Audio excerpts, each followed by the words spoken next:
Today, I want to talk about how there is a literacy problem in the United States, and I'm not going to do what other videos do, which is blame the students, but I actually think a lot of it has to do with their parents or even the generation before that. I think that the literacy crisis has been happening.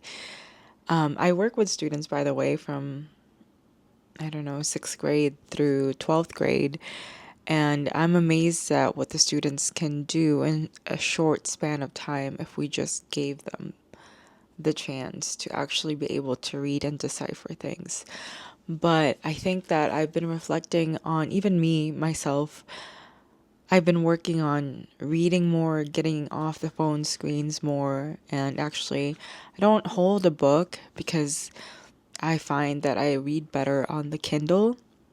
But I think that there's also a literacy problem with adults in general, and how many of us, not only in the US, but around the world, are always on our phones. And I've always heard about the literacy problem that we have in the US until I started researching. It didn't click until I started researching other countries around the world. Like I heard how in Palestine there's 92% literacy rate in Palestine, or I also searched the Philippines. It's either 80 to 90%.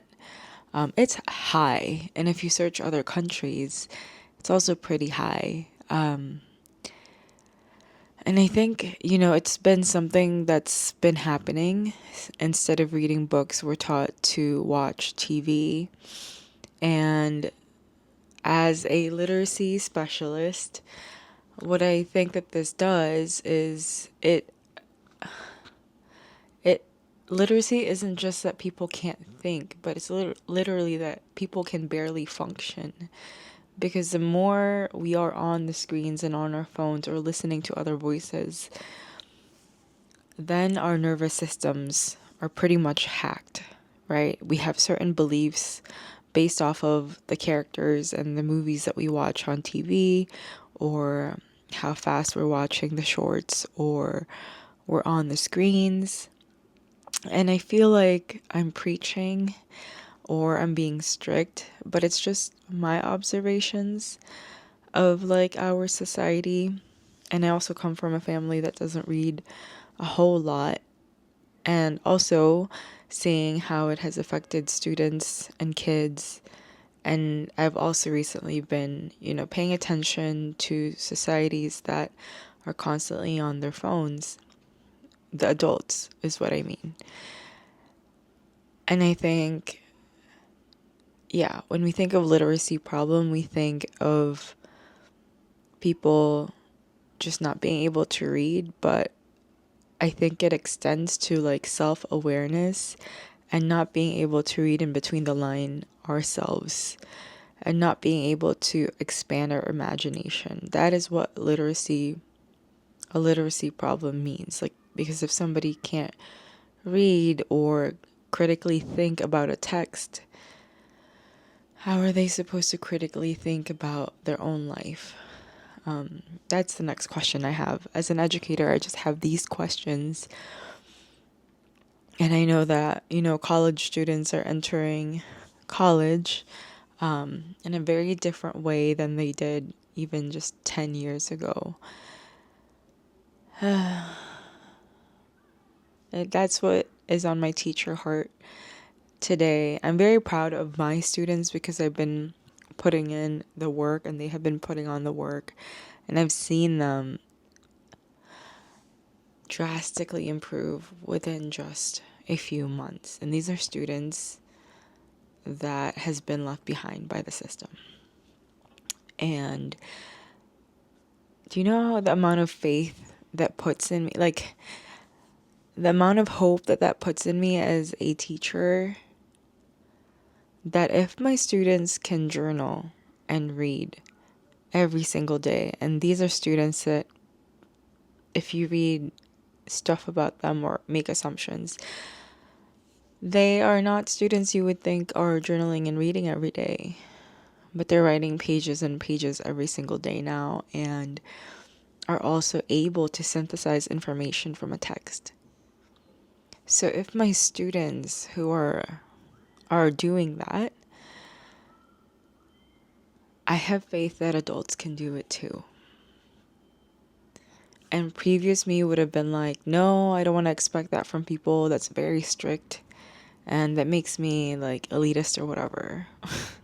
But that's not the case. I think we just need to bring it back, bring back journaling or implement journaling in our lives or bring back reading, right? Just because maybe some of us, our parents didn't show us how to read as a habit or journal as a habit. This is stuff we could learn, right? My mom wanted me to read, but it's not like she modeled reading all the time. I still have a lot of faith and hope that even though people are on the screen at all times, that we have the power within ourselves to change that within a few days, within a few months. And that's not even something that needs a lot of money, Yeah. I just really wanted to come on here. That's been something that's on my heart because there are people close to me, maybe some family members who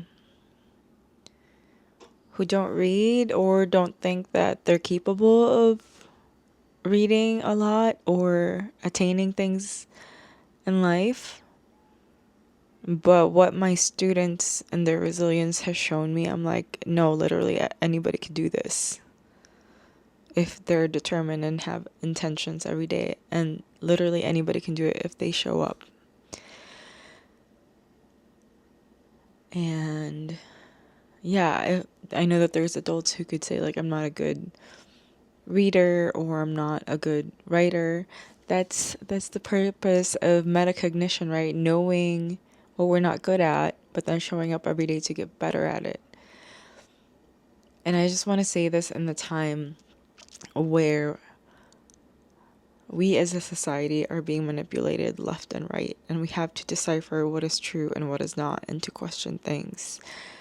And people are being manipulated left and right because they are being spoon-fed a certain type of information.